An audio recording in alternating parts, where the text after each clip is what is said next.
Alrighty, this is my Project 5 um, alternative environment project. It's just, I have to improve a couple of things for this. So one of the things that I did improve was frame rate, and it's not super visible now, and it's honestly not going to be the best here, but it gets a decent amount of frame rate um, because my computer is a bit slow recently. I'll actually turn on performance mode too. Oh, it's already on. Um,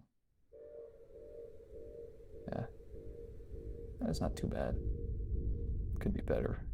Um, see if there's anything I can close to get this running a bit faster. Hold on 1 second.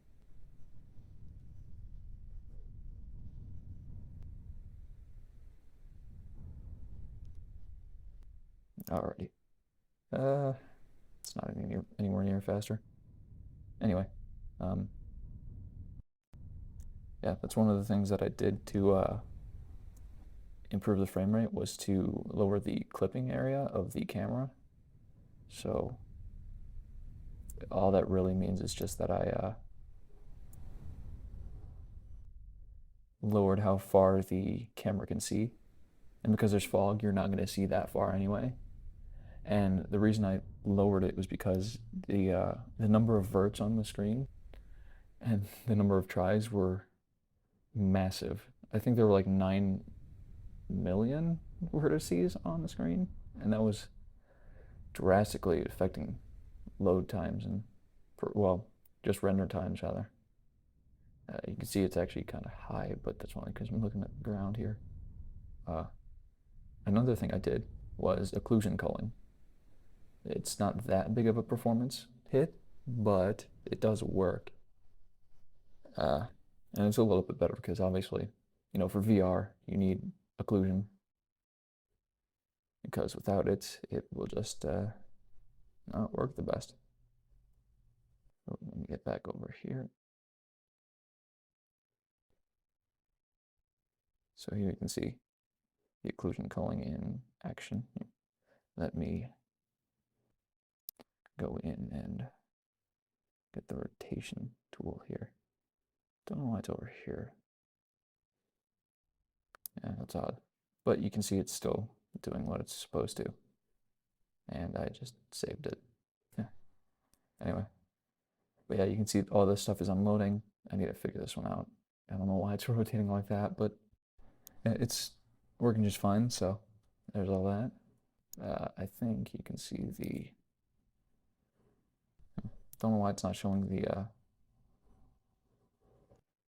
occlusion data. That's really odd.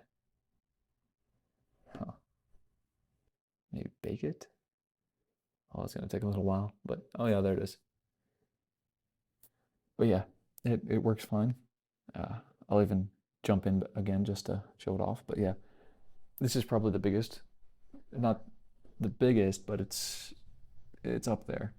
You know, it's definitely gonna help with just background noise and stuff, or background data that doesn't even get shown.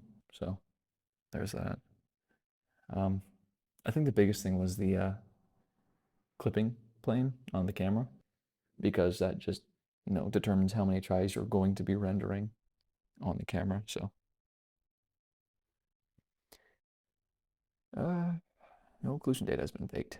Okay, don't understand why, but you can see it still works. So now whatever. What else here? That's not good. Really need to change how that works.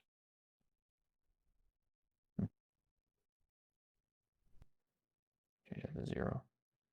And get back to where it was. No. Fun. Huh.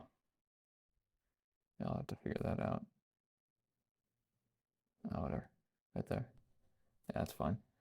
Another thing I did to improve accessibility was to modify this text here. Originally, it was just WASD to move, but that was because this was originally an FPS type environment. So I had to modify this to say left joystick for the left uh, hand controller.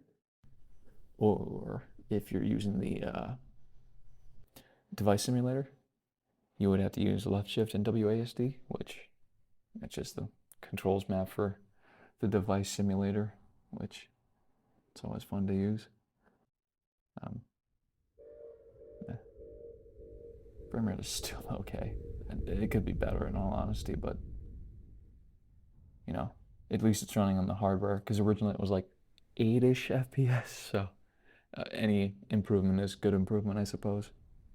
But that's pretty much all I have for the alternate environment.